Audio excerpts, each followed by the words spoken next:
Топ тема на ваша страна, добро вечер. Изостана за денеска најавениот извештај на директорот на затворот во Шутка, а со него и неговата најавена оставка за минато неделниот инцидент, во кој во фокусот беа двајца ВИП притвореници, поранешни министри од сега опозицијската ВМРО ДПМН. Што се случи во затворот во Шутка, кој кого испровоцирал? Затворските власти признаа пропусти, одговорност се уште нема барем формално, но дали најавената оставка на директорот е доволна за надминување на очигледните системски пропусти. Не можејќи да обезбедиме соочување вечерва во две одвоени интервјуа, одговорите ги бараме од Васка Берамовска, заменик на народниот правобранител кој покрена истрага во овој случај, и Јовица Стојановиќ, директор на управата за извршување на санкции. Минато неделниот инцидент секако како повод ги отвара и дилемите за катастрофалните состојби во македонските затвори и клучното прашање зошто од центри за ресоциализација дел се дувло на криминални активности, каде може да се купи се, од кревет преку мобилен па до дрога. Во првиот дел од емисијава, добро вечер за госпоѓа Васка Берамовска, заменик на народниот правобранител, и по службена должност и по повик од институциите да се и од Министерката за правда особено да се вклучите, отворивте истрага, бевте и минатата недела на лице место и денеска согласно засилените надлежности што ги имате, ние тоа го нарековме, ги повикавте на распит затворските власти. Што дознавте? Да, како што веќе информирана јавноста, по собствена иницијатива и по барање на роднините отворивме предмет по собствена иницијатива за постапување, односно за испитување на случајот кој што ја разбранува јавноста, да кажам, минатата недела. Испративме наши екипи во затворот во Скопје, кои што разговараа и со инволвираните лица, и со очевидците, и со лицата со кои што се сместени во притвор, односно во притворените простории, земаа изјави од службените лица, разговараа со докторот, ги обезбедија целосната документација како и снимките од видеонадзорот, а денеска, како што и најавивме, повикувајќи се на нашата надлежност, повикавме на разговор двајца представници од кои што се битни во расчистување на случајот, директорот на управата за извршување на санкциите и директорот на Казнено-поправната установа затвор Скопје. Ги информиравме за нашите согледувања во делот на тоа што ние како институција согледавме преку нашите екипи за кои пропусти ги утврдивме од самиот прием на лицата до да ги раздвоиме работите, бидејќи станува збор за една постапка, но со одвоени процедури. Најпрво она што го утврдивте на терен. Што вашите луѓе, што вие лично утврдивте на терен како фактичка состојба? Она што ние го утврдивме на терен е всушност истовремено и констатација која што народниот правобранител ја кажува со години во своите годишни извештаи. Пропусти од секаков аспект кои што допринесуваат за слабости во правилното функционирање на затворскиот систем.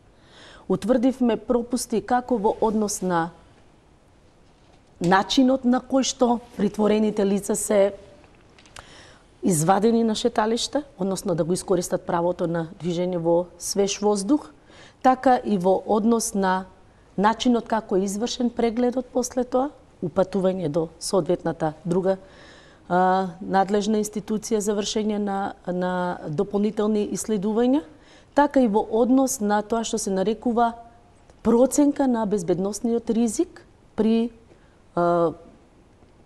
правење на распоред за прошетки за лица од различни простори. Такво нешто отсуствува во Казнено-поправната установа затвор Скопје. Кои се пропустите во однос на тие процедури при изнесувањето? Што е тука? Ако ги гледате снимките од видеонадзор, кои што исто така се од наша страна искритикувани од причина што шеталиштата каде што се вадат притворените лица за да го поминат тој законски предвидено време за движење, не се соодветно покриени со безбедносни камери, кои што и тие што се покриени не се функционални. Отсуствува соодветен видеонадзор за да може да се види и навреме да се реагира. Има видеонадзор кој што не соодветно функционира или го нема? Има надзор кој што е поставен на начин кој што не покрива, меѓутоа и камерите што се поставени не функционираат, делот ниви не функционира. Затоа ви кажувам соодветен... Дали имавте можност вие да видите, бидејќи станува збор за два различни инциденти, едниот инцидент веќе нема потреба да ги криеме иницијалите со Милена Јанакиевски, другиот е со екс-министерот Спире Ристевски. Имавте ли можност, бидејќи затворската управа, според тоа што го соопшти директорот, ќе слушнеме изјавата малку подоцна, па и неа ќе ја прокоментираме, и во првичното соопштение, и во изјавата во петокот остана на ставот дека вербалниот инцидент како почеток, вербалната расправија како иницијална за инцидентот дошла од страна на екс-министрите или ВИП притвореници. Тоа што се гледа на видеоснимките е показател за тоа како доаѓа до физичка пресметка. Дали има вербално, тоа не може да се гледа од камерите, затоа што нема тон. Туку се гледа само сликата и тоа на многу лош начин прикажана. Но можете ли да препознаете, бидејќи беше, сега ние ги комбинираме, бидејќи се поклопуваат, мозаикот се поклопува од изјавите дека потоа имавме онаа изјава на така наречен командант Малишева. Тој ги посочи и лицата кои што физички ги нападнавте. Со оглед на тоа што велите дека безбедносните камери не се во ред, не се насочени под соодветен агол, нема соодветен квалитет на снимките, можете ли барем да видите кој кого прво напаѓа или не? Не, во овој случај се гледа само се гледа силуети на луѓе кои што во едната снимка застануваат и се гледа еден диалог на водење на разговор помеѓу нив и има тепачка, додека во втората напад и одбрана со возвраќање, а додека во втората снимка се гледа како определено лице шета и некој трча по него и му нанесува определен физички се пресметува со него. Според часот и изјавите можете да утврдите кој дали е Јанакиевски тој што бил сам па му натрчале, а Ристевски тој што бил во група? Да, тој во група што е притвореното лице Спиро Ристевски, а додека сам е господинот.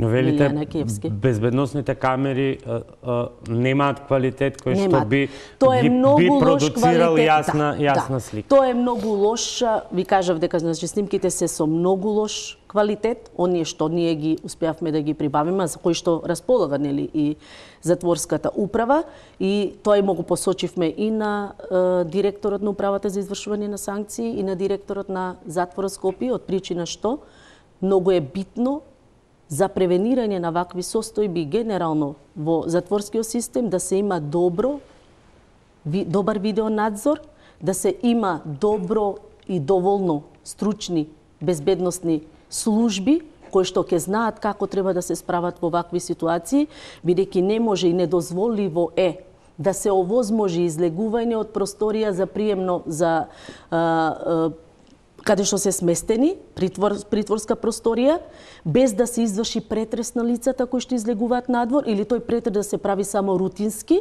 затоа што и тоа го испитувавме, го видовме во камерите на кој начин службените лица се однесуваат кон лицата кои што имаат обврска да ги претресуваат при секое пуштање на излегување на прошетка и при враќање од прошетка, на кој начин се постапува тоа, па дури за жал се дозволува и контактирање на притворено лице со друго притворено лице кој што се наоѓа во просторија, и тоа мора да се санкционира, се со цел да се спречи било каква во иднина овозможување на такви незаконити забранети дејствија, особено ако се има во предвид дека таму се сместени лица кои што туку сигурно се и за исти кривични дела што е забрането. Има ли потврда дали контактирале или дали има многу дилеми околу тоа дали двајцата министри контактирале меѓу себе, дали шетале во истото шеталиште? Не, се работи за различни временски периоди кога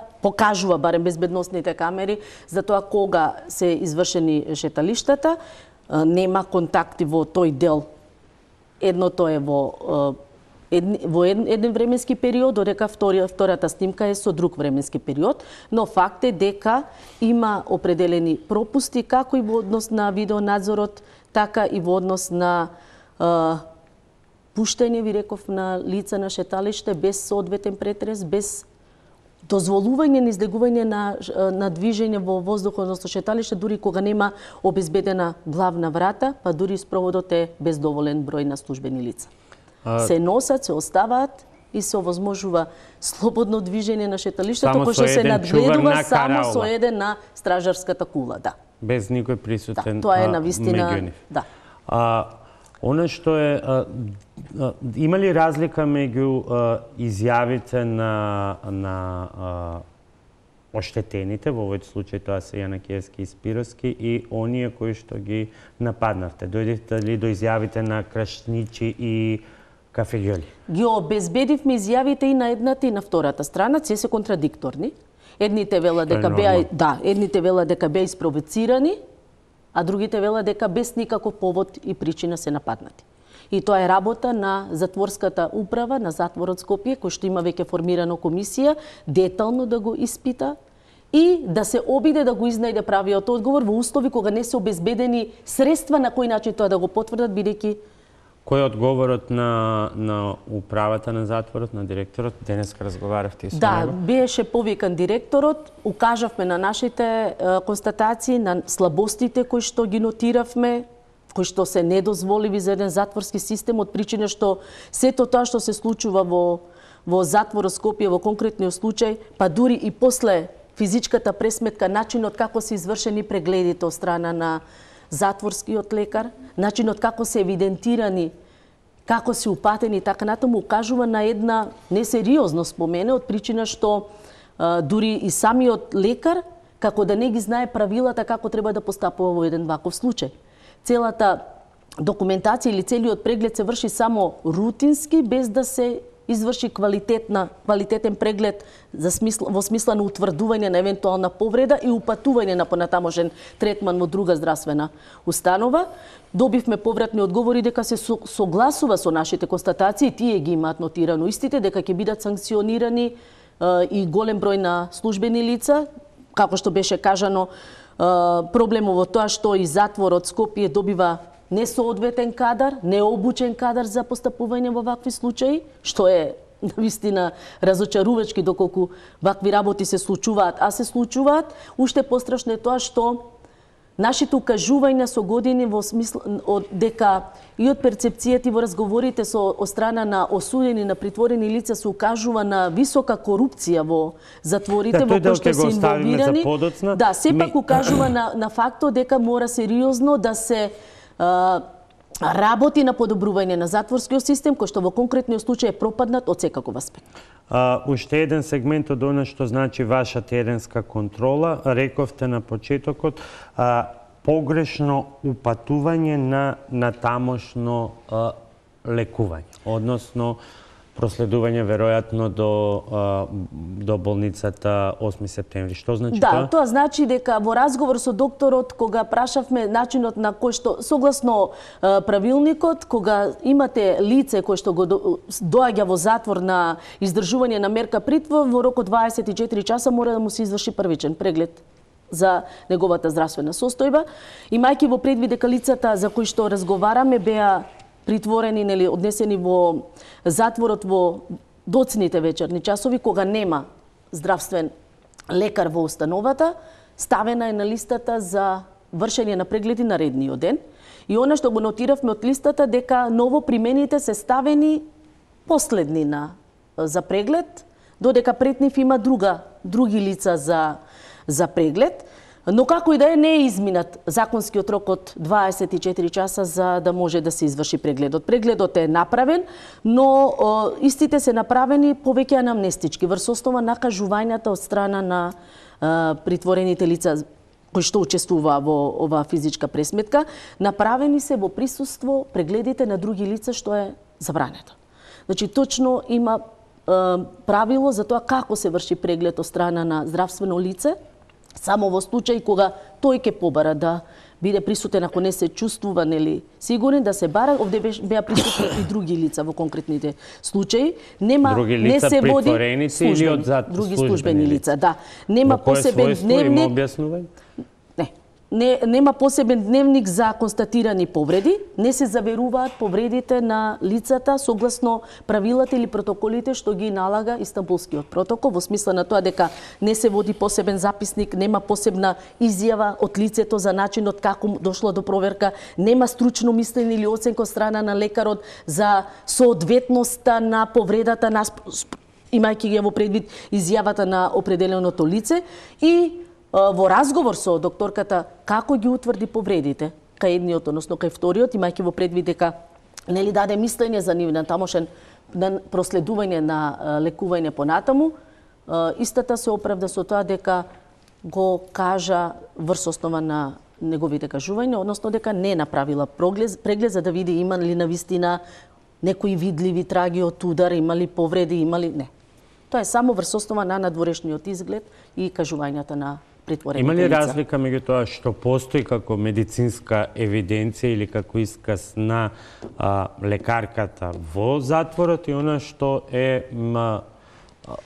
добијано од прегледите потоа во градска болница? Докторката ги испрати на понатамошно исследување и добивање на дијагноза. Таа ги испраќа со една дијагноза како траума по извршен физички напад, а понатаму дијагнозата со констатираните повреди ги даде соодветната клиника, односно болницата. Има ли разлика?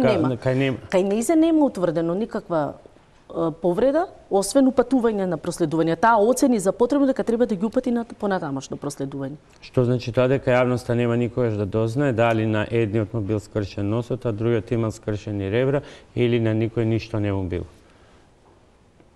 Јас не го коментирам тој дел, затоа ви кажав дека утврдивме... Не, јас ве прашувам како вие сте во истрагата, како и вие ќе утврдите што е што, бидејќи во таков хаос од документација и процедури, како и вие ќе утврдите што е што, бидејќи имаме и натаму различни информации, па до таа дека се било смислено и инсценирано. Затоа ве прашував на почетокот дали вие јасно може да увидите кој со кого како разговарал, кој прв кого турнал и така натаму. Во здравствениот картон и во здравствениот лист што го водат за секој од притворените лица, сето тоа што се наведува како повреда е анамнестички податок. Значи, врз основа на кажувањата на лицето, и како такво е упатено понатамошно проследување.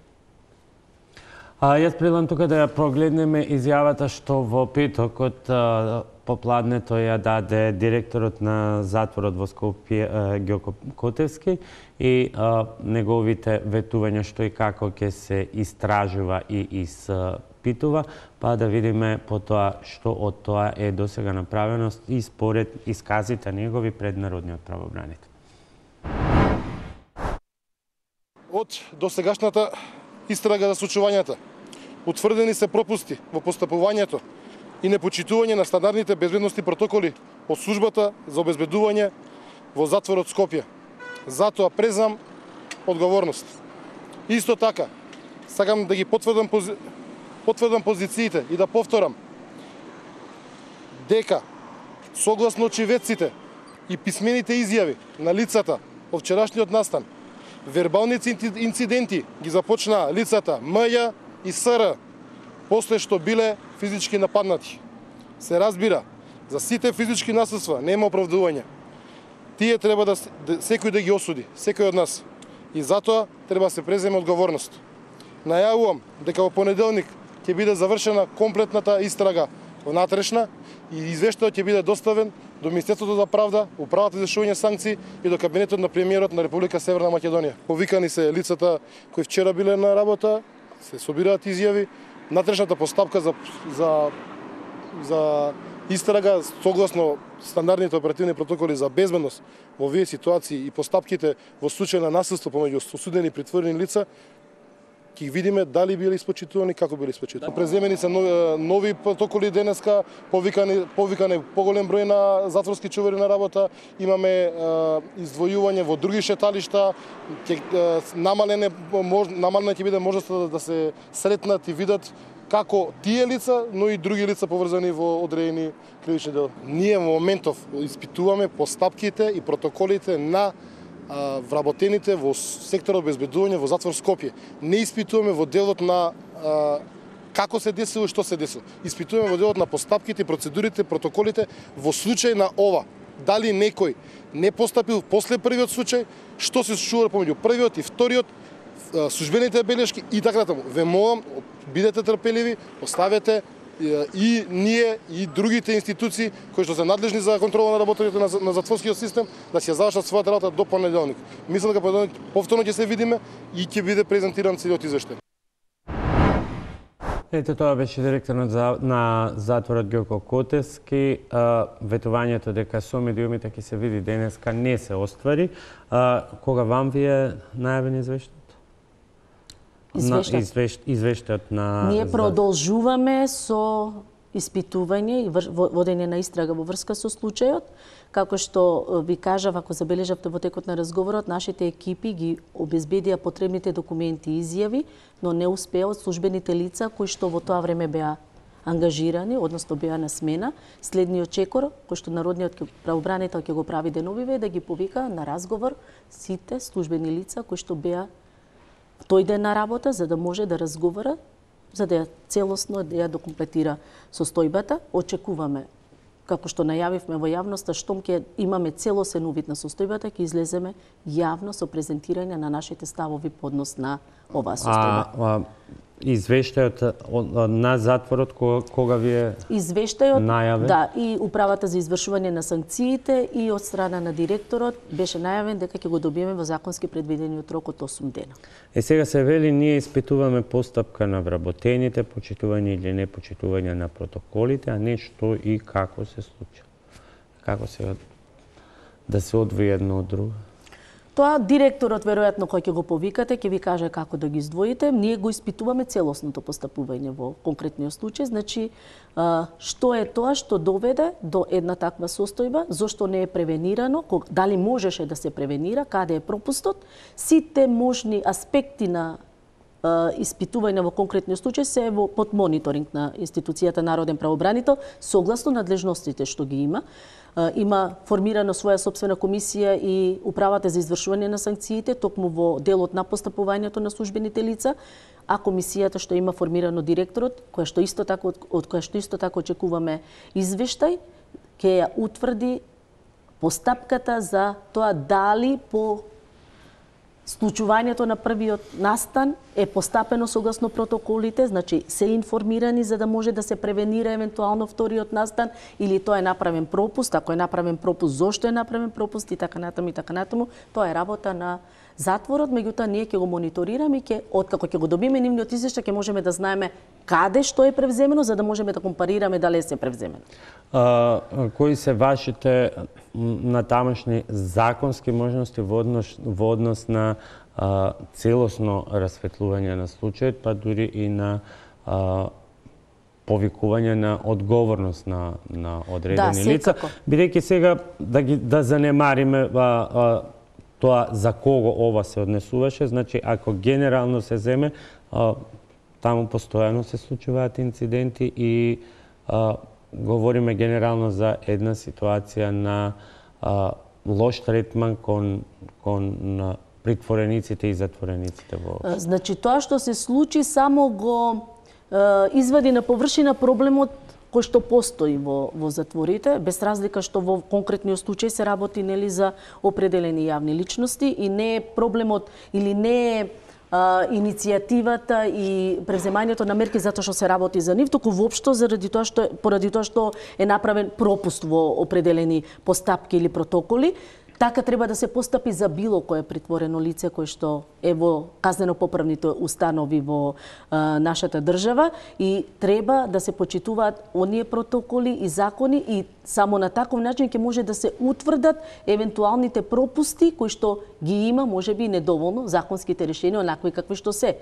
Во постапка е и законот за извршување на санкциите, таму каде што се уредува прашањето генерално за начинот и односот кон осудените лица и лицата на издржување на мерка притвор и очекуваме дека тие можеби ќе дадат едно поинакво решение од секаков аспект, и од материјален, и од безбедносен, и од здравствен особено, меѓутоа и од аспект на санкционирање на сторителите, оние службени лица кои што пропуштаат да постапуваат согласно нивните обврски како вработени таму и оние лица кои што можеби потпаѓаат на определени, подкупување и слично, доведувајќи под прашање не само својата служба, туку и безбедноста генерално на сите лица што се на издржување мерка притвор. Сега неколку пати го споменавте подкупот и корупцијата, тоа е констатирано во еден друг извештај на кој што за кратко ќе се префрлиме. Дали е точно дека при претресите кои што потоа се вршени по инцидентите се пронајдени мобилни телефони, како тие стигнале и конечно како кај дел од притворениците доколку е точно, е пронајдена и марихуана? Да. Тоа во текот на разговорот и ни беше потврдено страна во текот на денешниот ден. Значи, по настанот превземени беа действија од страна на управата, направени се претреси во просториите на притворените лица, кои што учествуваа во овој инцидент. Утврдено е дека, и ни беше кажано, дека се земени предмети, односно работи кои што не се дозволиви со куќниот ред, меѓу кои има и марихуана. Има и телефоните се веќе секојдневна појава, дури разговорите не само со нив, туку и генерално. Која е смислата на притворот ако телефоните се секојдневна работа? Ова е работа која што народниот правобранител ја има јавно изнесено во јавна на пресконференција, каде што укажа и јавно упати апел до надлежните органи, укажувајќи дека блокаторите на кои што се повикуваат не функционираат, на што самите наши представници од Националниот превентивен механизам се уверија. Слободно може да свртат со телефон во определени оделенија во притворскиот дел, каде што не треба да има можност за такво нешто, затоа и постојат блокатори. Телефоните се нешто за кои што и притворените и осудените лица велат дека се добиваат за определена сума на пари, укажуваат на инволвирање на вработени во затворите, нешто што е за секаква осуда, меѓутоа и за санкционирање, но очигледно дека давањето на определена дисциплинска казна со определен износ од плата не е доволно за да сериозно се свати прекршокот што го прават, односно начинот на кој што постапуваат службените лица. Притворските оделенија се особено специфични затоа што тука нема посети. Така е. Така што ако, например, одговорот како се нашол телефон во Идризово, како се нашла можеби и дрога во Идризово, може да се оправда со пропуск на несоодветна проверка на храна и други работи кои што ги внесуваат затворениците преку нивните роднини, тогаш присуство на телефони мобилни и марихуана во притворско оделение, во овој затвор, каде што се чуваат пред се притвореници, патува на нешто друго, дека дуќанче има внатре. Имаше ли одговор денеска од директорот што во таа насока? Директорот и самиот признава дека тоа е појава која што очигледно укажува на вмешаност натре и укажува на тоа дека ќе бидат превземени мерки, но не даде убедување дека тоа конечно ќе биде. Кои се санкциите во ваков случај, освен тоа што велите дисциплински? Или дисциплински, или губење на отказ од работно место. Само толку? Да. Одговорност кривична? Нема. Не предвидува законот или? Значи, во моментот се вршат измени на законот за извршување Затоа на реков дека санкции, очекуваме веројатно дека ќе може би треба би требало да има посериозна санкција за да биде конечно тоа мерка која што повеќе ќе ги одврати сите оние кои што сакаат да се впуштат во такво нешто. Само уште еден коментар, колку она барање притворениците да се преместат во друг затвор беше некаква панична реакција да се смири јавноста, бидејќи ова имаше и голем политички одек, или пак што е уште пострашно признание на слабоста на системот да се гарантираат некакви базични безбедносни мерки внатре, со оглед на сите пропусти и ова што го има, а никако не би смело да го има. Така, затворот признава дека не се врши проценка на безбедносен ризик од некаков аспект во делот на притворот, додека во делот на осудените лица се врши некако од страна на надлежните, но овде признаа дека нема таква проценка и токму затоа се случуваат и такви работи, меѓутоа веројатно и излегува и со таков став дека ќе можат да разгледуваат можности за нивно испраќање во другите казнено-поправни установи. Па ако нема во единствениот затвор кој што треба да ги поседува највисоките стандарди од сите сегменти, како и би имало во другите. Казнено-поправните установи се далеку од исполнување на пропишаните меѓународни стандарди. Тоа го има нотирано и народниот правобранител, меѓутоа го имаат нотирано и меѓународните организации кои што ги вршат. Да, тоа изгледа како вие едни со други, со години наназад да си ги препишувате и се извинувам за ова препишувате и допишувате извештаите, но едно вие констатирате. Не, народниот правобранител сигурно нема да препишува затоа што народниот правобранител ги врши, меѓутоа многу често институциите, односно меѓународните организации, вклучително и кои што ги користат и упатуваат, да, значи се потврдуваат.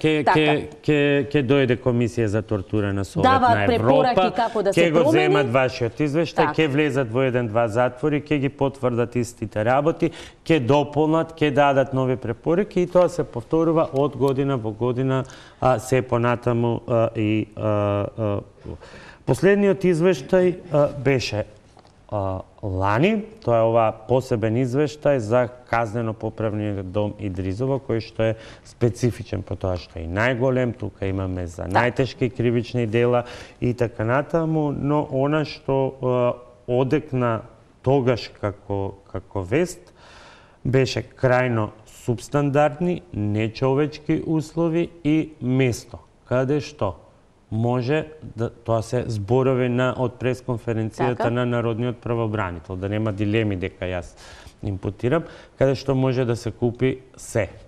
Од кревет, преку телефон, храна до дрога. Што тоа говори? Тоа е извештај, односно тоа се точно ставови на народниот правобранител и изјави врз основа на утврдени состојби по извршен увид. Непосреден увид или посети и како народен правобранител во делот на заштитата на правата на осудените и притворените лица, меѓутоа и како национален превентивен механизам, постапувајќи во делот на превенирање од тортура.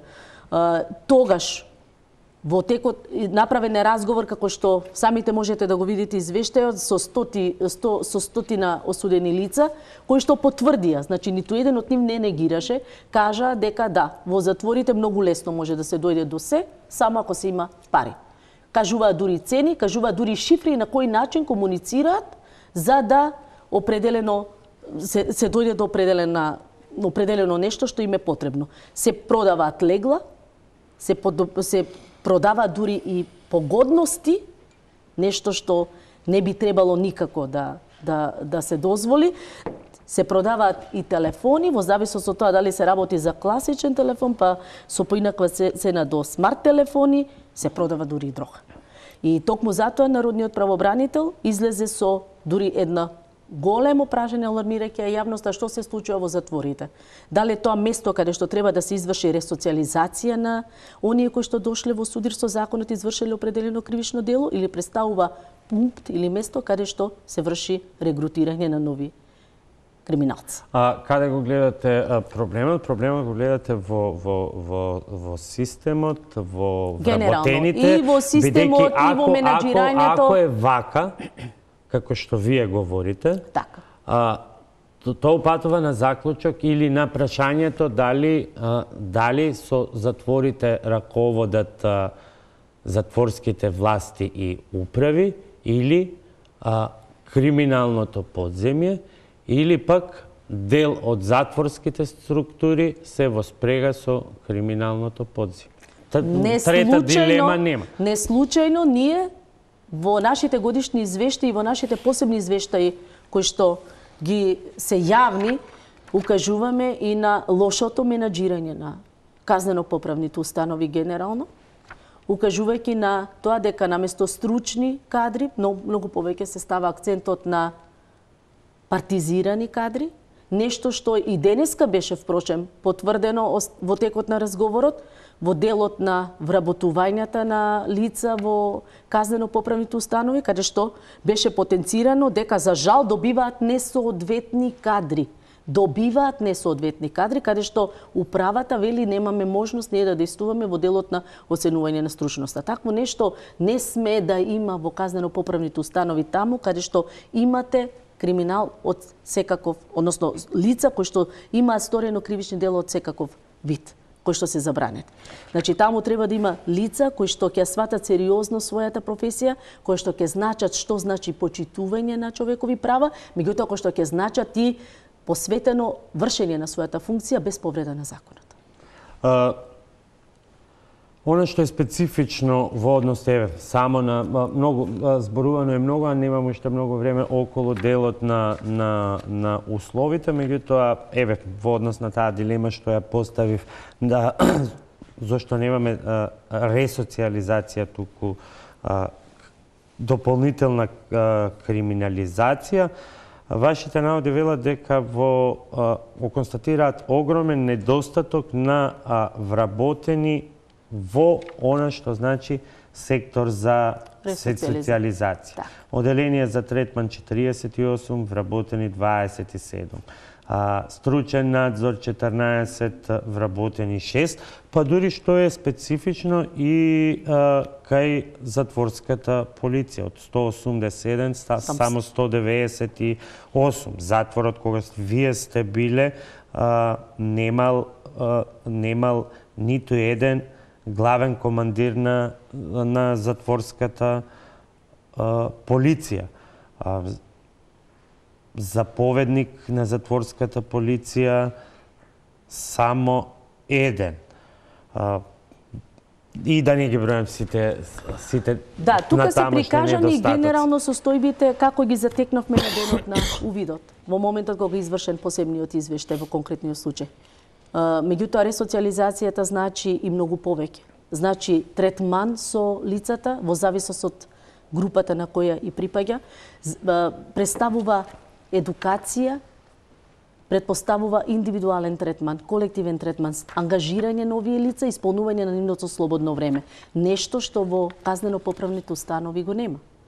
Ние со години укажуваме на отсуство на образовен процес. Го нема никаде, иако е задолжително и со закон треба да биде воведено, се заснива на определени проекти кои што едно време и многу оштро ги имаме искритикувано, особено кога се работи за воспитно-поправните установи, каде што нотиравме состојба која што е за секаква критика. Лице од служба за обезбедување да држи настава за деца кои што дошле во судир со законот. Во казнено-поправните установи, слободното време, затворените осудените лица го поминуваат затворени во просторија, без никаков ангажман. Единствено занимање им е да излезат и да се прошедат тие 2 часа колку што им е предвидено минимум со закон. Има ли чувство за кај властите, не само сега и претходно, бидејќи ова е проблем во континуитет, дека овие нечовечки услови треба да се менуваат и колку тоа што понекогаш и помпезно се најавува дека се прави е доволно. Ние знаеме дека досега е реновиран дел од затворот во Идризово, имаше изградба на нов објект во Куманово.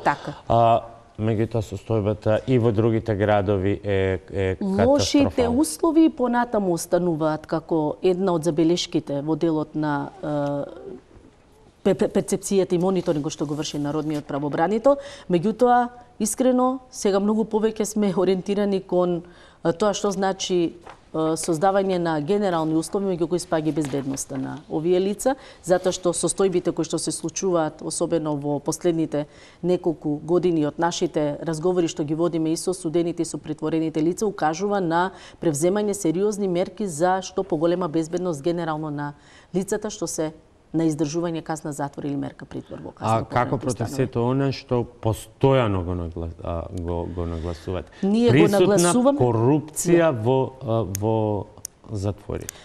Добрата работа во целата ова, би рекла, состојба е тоа што со измените на Законот за народниот правобранител од 2016 година, народниот правобранител, неговиот годишен извештај не е веќе само обично четиво за читање, па кој ќе му обрне внимание, кој нема да му обрне внимание. Напротив, со измените на Законот за народниот правобранител, сега по усвојување, односно по разгледување на годишниот извештај, собранието е должно да утврди мерки по препораките и да ја задолжи владата, односно органите во составот на владата, во рок од 6 месеци да информира за преземените мерки.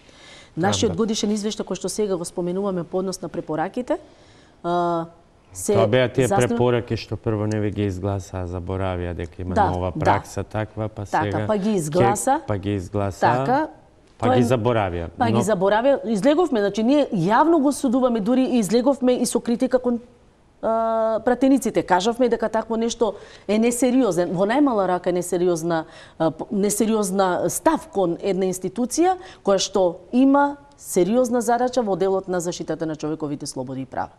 А осудените и притворените лица, независно тоа што имаат определено кривично дело, тие се токму таму за издржување на казната за делото што го сториле, а затворот или санкцијата има меѓу другото и друга функција, тоа е превоспитната функција, за да може по излегување од казнено-поправната установа, по издржување на казната затвор, кога ќе се врати во општеството да биде корисно и за себе си, меѓутоа и за општеството. Тоа не се случува. Ваква како што е поставен затворскиот систем, е во фаза на руинираност, да не речам, во најмала рака, од причина што една друга, исто така податок кој што ние го нотиравме, кој што го имаме во нашите извештаи, е тоа дека не може да си дозволи еден систем да прима на издржување казна затвор и да отпушта по издржување на казна затвор лица без документ за лична идентификација. Примаат лица и отпуштаат од казна затвор по издржување лица без соодветен документ за лична идентификација. Прашањето е кого примаат во таков случај. За крај да се вратиме на последниот случај, макар и како поука, што може да се очекува? 3 институции се вклучени, интерен извештај од затворската управа, извештај од страна на управата за извршување на санкции, ваши извештај. Да, ние секако ќе излеземе, уште еднаш повторувам дека штом целосно ќе имаме увид на состојбата за тоа што се случило, како настана, каде се пропустите, што препорачуваме согласно нашите надлежности и она што го предвидуваат и стандардите, меѓутоа и правната регулатива, ќе биде јавноста информирана за ставот на народниот правобранител и ќе во зависност од утврдената фактичка состојба ќе одлучиме дали тоа ќе биде само препорака, сугестија за превземање мерки или можеби ќе бараме и определена одговорност. Јас ви благодарам за гостувањето во првиот дел од топ тема на ваша страна. Во следниот дел гостин е господин Јовица Стојановиќ, директор на управата за извршување санкции. Да слушнеме и од него што покажала нивната истрага досега. Топ тема на ваша страна. Добре дојдовте назад. Јовица Стојановиќ, директор на управата за извршување на санкции, е мојот следен гостин. Добро вечер и добре дојдовте. Во петокот ве видовме рамо до рамо со директорот на затворот во Скопје, или популарно затворот во Шутка, кога најави дека денеска ќе ги повика уште еднаш новинарите и пред јавноста ќе го даде извештајот и оставката. Нема ништо од тоа. Зошто? Добро вечер на сите. Значи, во однос на извештајот, директорот на КПУ затвор Скопје во текот на денешниот ден при крајот на работното време го има доставено до управата за извршување санкции, меѓутоа тој е обемен материјал.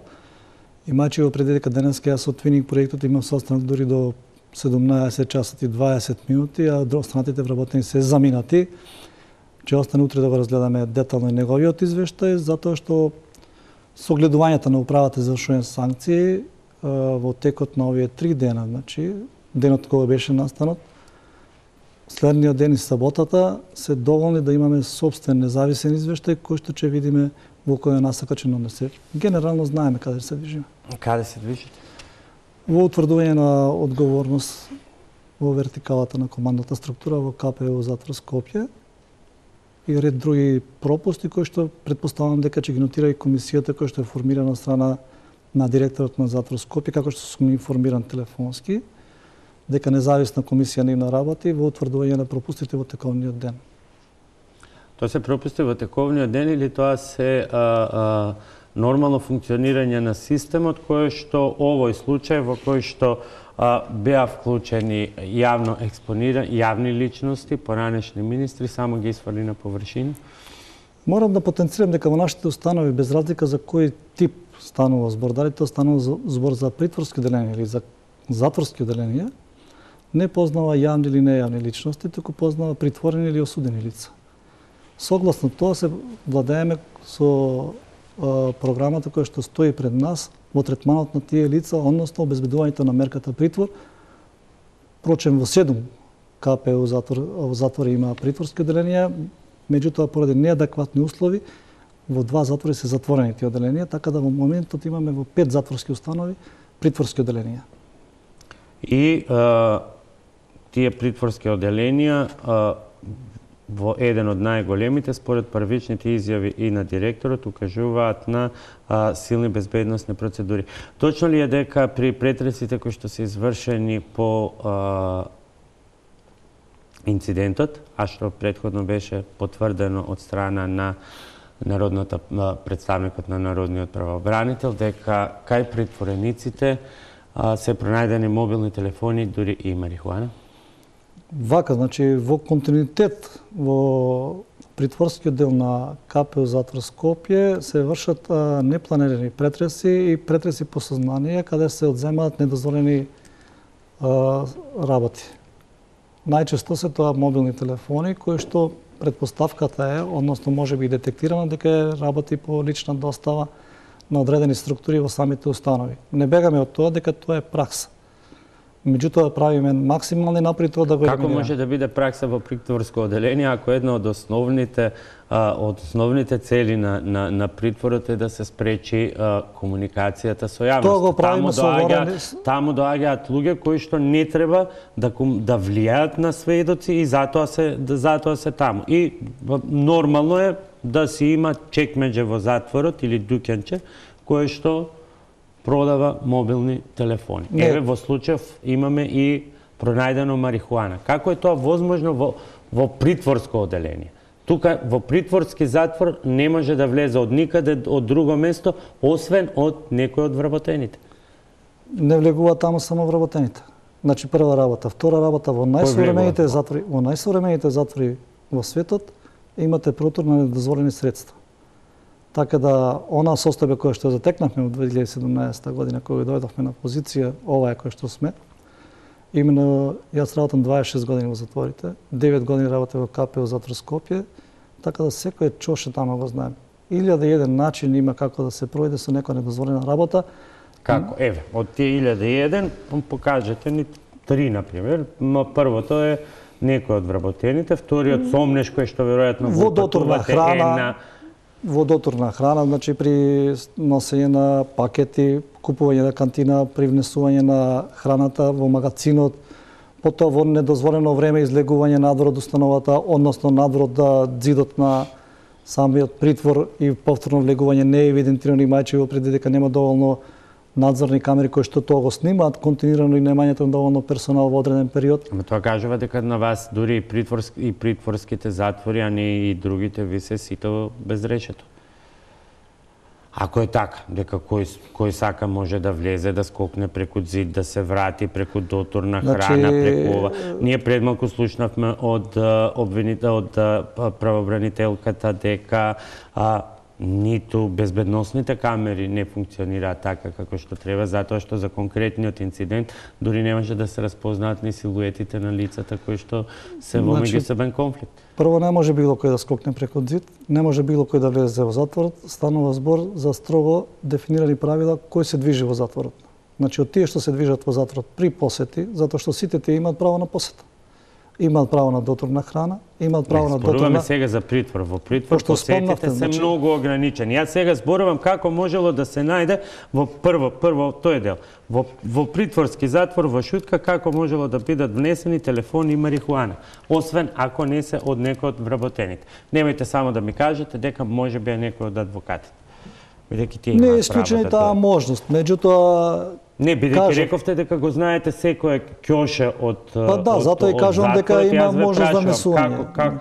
Како може? Како може, а да не знае директорот? Како може, а да не знае затворскиот надзорник?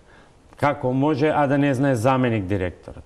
Началникот на затворската полиција и да не ги редам сите по хоризонтала и вертикала. Значи, таму имате работно време кое што е дефинирано со смени, дневни и ночни смени. Имате спроводи кои што излегување и влегување назад во установи.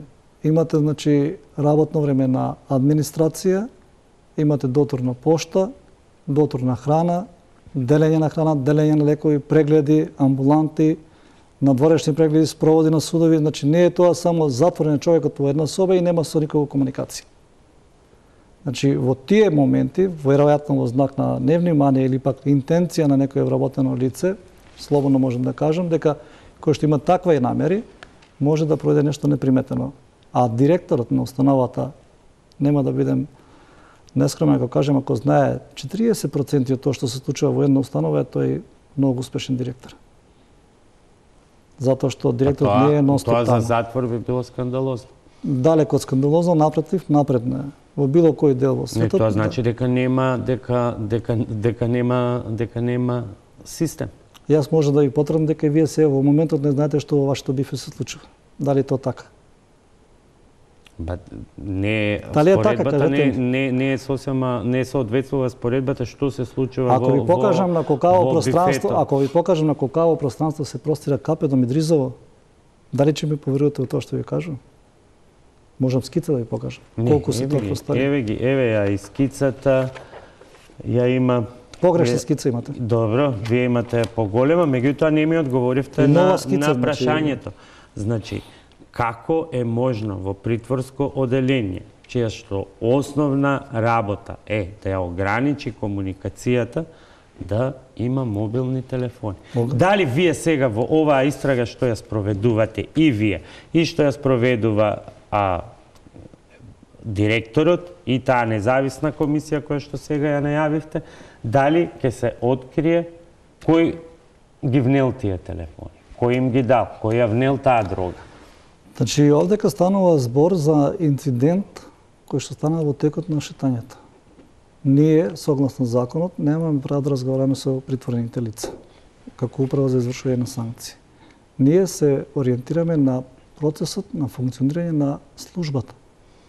Затворската полиција која што е таму на лице место, смените и како идело движењето нивно и евиденцијата на дневните настани во текот на денот, како што почнало од утрото до настаните. Значи, вие немате право да прашате притворени кој му го донел мобилниот телефон, но за тоа така е? Да.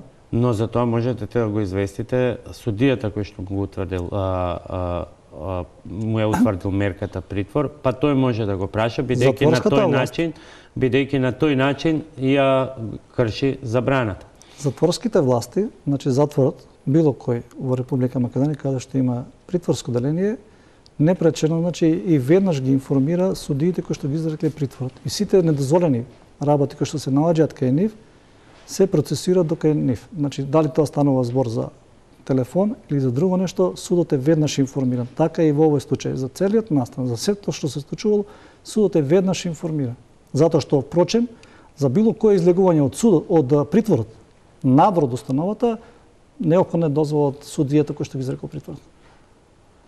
Што е со констатираните недостатоци и како тие ќе се отстрануваат во бидејќи и од она што е половично познато досега, констатирани се бројни недостатоци во однос на непочитувањето на безбедносните протоколи и сите други процедури околу изнесувањето на луѓето надвор. Народниот правобранител веќе констатирал несоодветен здравствен третман, несоодветно преупатување, несовпаѓање на здравствената евиденција која што ја има во затворот со наодите кои што се добијани надвор од медицинските установи надвор од затвор. Значи, немав можност да видам што народниот правобранител утврдил или пак да слушам што утврдиле. Од она ние што го имаме согледано како Управа за извршување на санкции, процедурата, протоколот за пружање на здравствена заштита на лицата е по процедура. Немаме увид во наодите, меѓутоа од она што го добивме како информација, а се надевам дека во извештајот на затвор Скопје ќе имаме детали околу сета таа работа, може да се констатира дека кај притвореното лице што било однесено во 8 септември не се констатирани никакви повреди. Како констатиравте, бидејќи првата изјава на директорот беше дека се почнало со вербална расправија на лицата МЈ и СР, по што дошло и до меѓусебна пресметка. Како тоа го утврдивте? Врз основа на изјавите кои што има доставено преку затвор Скопје, значи на лице место тамо од притворените лица кои што биле умешани и вработените кои што биле очевидци на таа работа има изјави, службени белешки. Врз основа на тие службени белешки инспекторите, односно вработените во Управата за извршување санкции ги има констатирано овие работи. Кои ќе бидат санкциите освен оставката која што ја најави директорот, ќе почекаме да видиме дали ќе ја... Управата за извршување санкции, како што е сега поставената согласно Законот за извршување санкции, нема можност да санкционира, туку има можност да даде препораки во која насока се движат работите, односно може да издаде наредба како да постапи директорот на установата. Во однос на најавената оставка на директорот на КПУ затвор Скопје, тоа е надлежност на владата и негова лична интенција. Чекайте, кој... Сега ме збунивте. Во кој контекст? Народниот правобранител нема надлежност за директни санкции. Вие велите немате надлежност за директни санкции. Во притворски затвор ви се внесува телефон и дрога. Кој е тој кој што ќе каже? Лицето Боби Христов е одговорен за внесување на телефон, за внесување на марихуана, за внесување на ред други недозволени средства. Веќе имате во Република Македонија во текомната година, односно крајот на 2018 година, конкретни случаи кога се фатени на лице место лица кои што за овој случај ве прашувам. За овој случај. Зборувам воопшто за разлика од сега кога се фатени лица кои што внесувале дрога, кои што внесувале телефони и против нив се поднесени адекватни пријави, постапки. Вас како директор на Управа за извршување на санкции не ве интересира, не ве копка, не ве засега тоа дали некој од вработените ви е внатре шверцер? Повеќе од се ме засега. Тоа е затоа јавно барам и повикувам и кажувам дека има телефони каде што може да го пријати, доколку има конкретни работи да ни дадат на располагање. Ама сега имате конкретен случај. Сте влегле, најдени се телефони, најдена е дрога во притворски затвор и вие велите дека вие немате надлежност, се останува на директорот. А директорот може само дисциплински да ги казни тие лица или евентуално да ги избрка од работа. Ако е така, тој систем во иднина ќе се мултиплицира. Тоа никогаш нема да се превенира. Ќе се менува. Како? Значи, затоа ви понудив да ви покажам една скица во која насока ќе се движи затворскиот систем во Република Македонија и која улога ќе има пробацијата и каква е фактичката состојба во однос на бројчаноста во Република Македонија, како што слушам дека некој кажува дека се продаваат кревети. Како ќе продавате нешто што го имате вишак? Значи, веќе тоа дека нема кревет во КП Мидризово не е вистина. Дека нема подобрување на условите, исто така не е вистина. Во кој дел? Во делот што е направен, во другиот дел е состојбата повеќе од катастрофална. Значи, претпоставам дека целокупната јавност ја виде таа слика кога бевме во посета со премиерот, школарци популарно кажано, најлошиот дел во КП Мидризово, тоа е затвора. Не функционира. Меѓутоа за медиумите добрата вест не е вест. Не, Вест ние е лошата информиравме и вест. за таа вест, меѓутоа ние информираме Немате и постојано за извештаи кои што се повторуваат. Од СИПЕТ и од 2016 и од година. Народниот правобранител и од Совет на Европа. Еве ги ќе дојдат и за некој месец, па ќе ги Не видиме, е проблем. ќе ги Вас видиме ве резултатите. поканувам, уште утре дојдете во КП до Мидризово да видите дека имате соби, 546 легла, по европски стандарди, 139 соби со 32 сантима LED телевизори, со топла вода, со купатила во секоја соба. Што е со останатите? Останатите стануваат уште 500 и нешто че останат во зградата кои што имаат задоволителни услови. Не како што се тие надвор, меѓутоа нема да биде како што било и како што беше. Дефинитивно.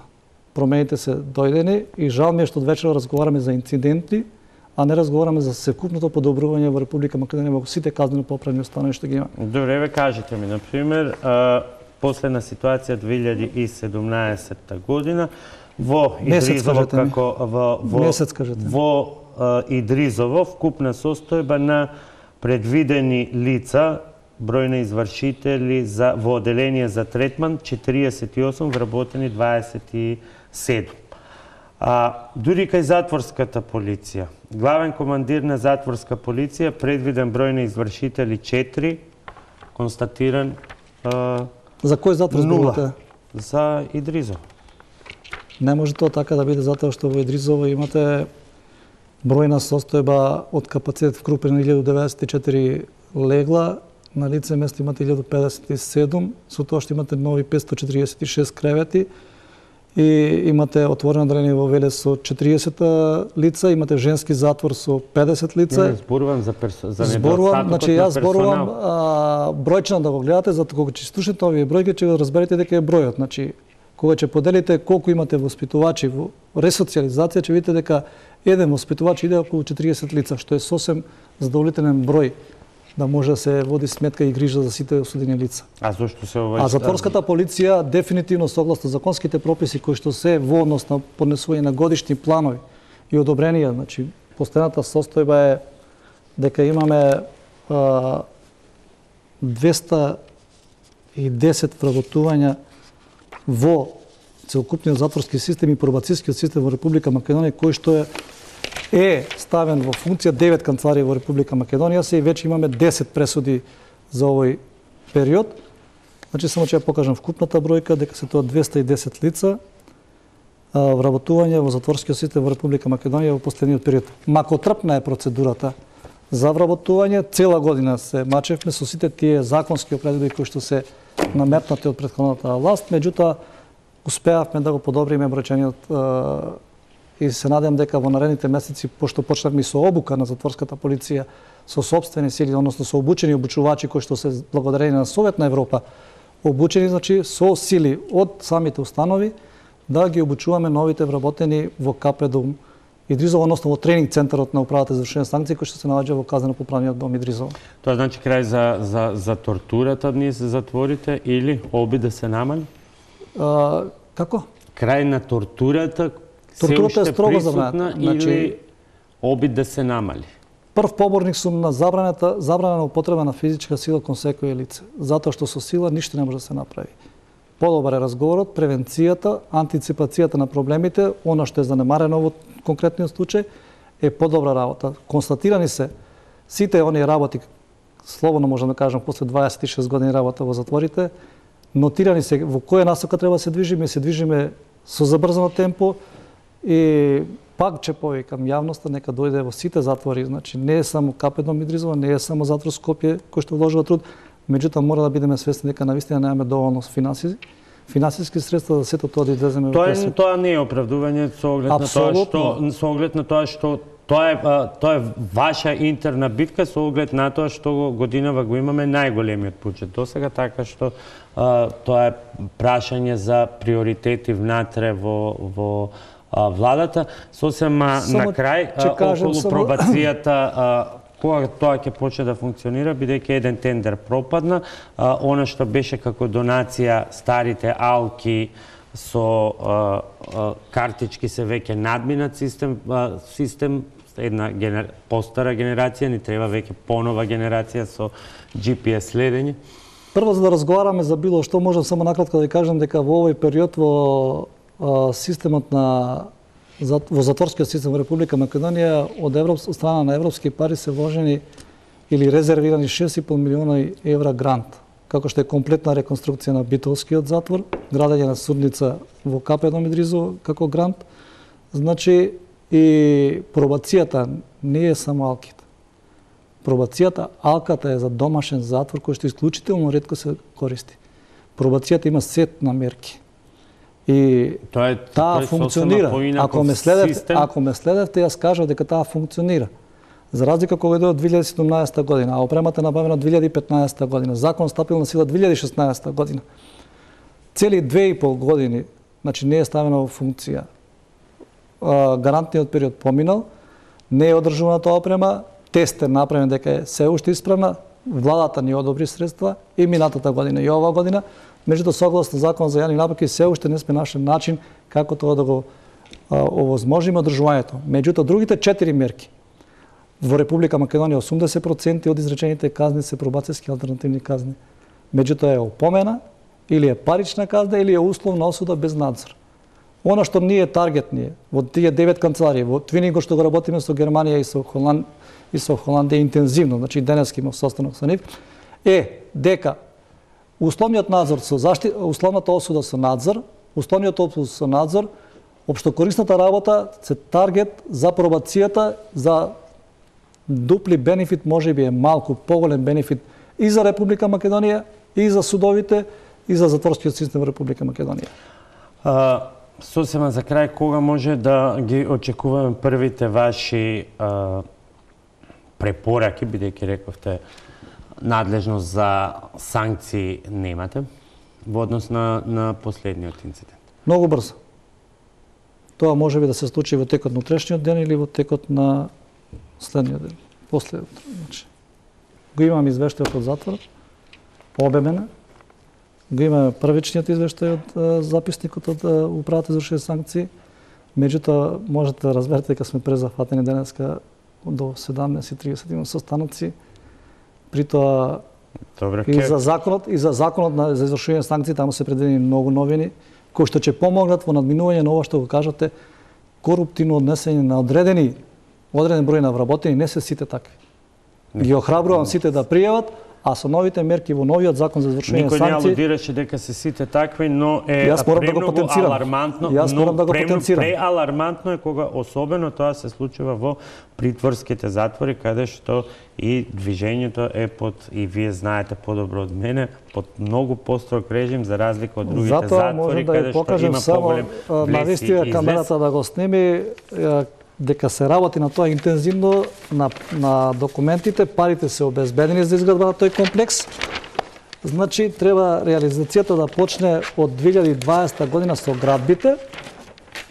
Краток опис само да ви дадем, ќе ви стане јасно дека се движиме во позитивни работи во целокупниот затворски систем. Ќе се обидеме ова да го провериме на терен, а да ги провериме и тие. Ова ви е ставено во функција, тоа се новите делови.